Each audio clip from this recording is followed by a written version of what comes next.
देखिए, मैं इसकी बैकग्राउंड आपको बताना चाहूँगा।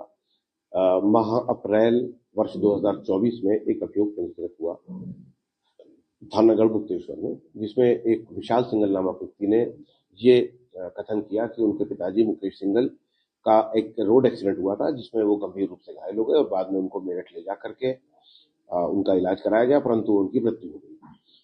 इस संबंध में जो अभियोग रोड एक्सीडेंट का पंजीकृत किया गया था, उसमें विवेचना के बाद पाया गया कि उस वाहन का अज्ञात वाहन का पता नहीं लगा और उसमें फाइनल रिपोर्ट लग गई थी। अब जानकारी हुई है कि जो इंश्योरेंस कंपनीज हैं, उन्होंने ये अपना पैरेलल इन्वेस्टिगेशन कराया था, जिससे उनको पता लगा कि इस व्यक्ति जो मृतक था, उसके नाम पर लगभग 40 करोड़ रुपए से अधिक की इंश्योरेंस पॉलिसीज उनके बेटे ने ली थी, जबकि उनकी वार्षिक आमदनी इससे बहुत कम थी, कुछ लाखों में एक वार्षिक आमदनी थी। तो ये डिस्क्रिपेंसीज को उन्होंने जब जांच करी तो पाया कि इसमें बहुत गंभीर फ्रॉड हुआ है और कई सारी पॉलिसीज ली गई हैं, और उसके बाद ये भी शक जाहिर किया कि इसमें एक्सीडेंट उनके द्वारा करवा करके ये घटनाकारी की गई थी। इसके संबंध में एफआईआर को निरस्त कराकर दोबारा पुनर्विवेचना कराने के लिए माननीय न्यायालय से अनुरोध किया गया है। In the meanwhile investigation companies ने, जो इंश्योरेंस कंपनीज थी, इंश्योरेंस कंपनीज ने थाना हापुड़ नगर पर भी एक अभियोग पंजीकृत कराया, जिसमें फाइनेंशियल फ्रॉड और अपने पिता के नाम पर पॉलिसीज लेने में बहुत सारे आधार कार्ड, पैन कार्ड और इस प्रकार से बहुत सारे अकाउंट्स को फर्ज करना और उसमें फर्जी आधार कार्ड और पैन कार्ड वगैरह जारी कराए जाने के संबंध में भी किया।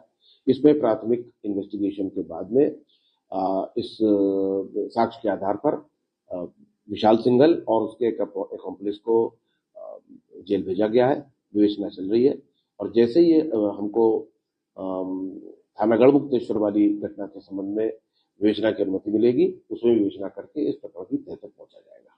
सर, जो इंश्योरेंस कंपनी है उनका ये कहना है कि उनकी मां प्रभा देवी का एक्सीडेंट में मौत हुई थी, जिसमें उसने 80 लाख रुपए और पत्नी के नाम पर 30 लाख रुपए का इंश्योरेंस किया। इस पर हाँ, ये इस तरह की बातें आई हैं, लेकिन मैंने जैसा कि आपसे कहा कि हमको इसके संबंध में जो भी फाइनल रिपोर्ट लगी हुई है, उसको माननीय न्यायालय से अनुरोध करके उनको सारी विवरण बता करके उसका हमको री इन्वेस्टिगेशन की अनुमति लेनी पड़ेगी। उसके बाद ही इसके बारे में साक्ष्य के आधार पर भी कहा जा सकता है। सर, इसमें पति पत्नी जो थे, माता पिता इसके और उसके साथ पत्नी, 3 लोगों की मामला सामने आया है। क्या एक्सीडेंट में इसका कोई हाथ लग रहा आपको, या ये जानबूझकर सुनियोजित तरीके से मारा गया? देखिए, इसके बारे में अभी कहना बहुत जल्दबाजी होगी, क्योंकि माननीय न्यायालय में एफआईआर लग चुकी है और वो उनके संज्ञान में है। तो इसमें जब हमको फर्दर इन्वेस्टिगेशन की अनुमति मिलेगी, तभी हम इसके बारे में साक्ष्य संकलित करेंगे।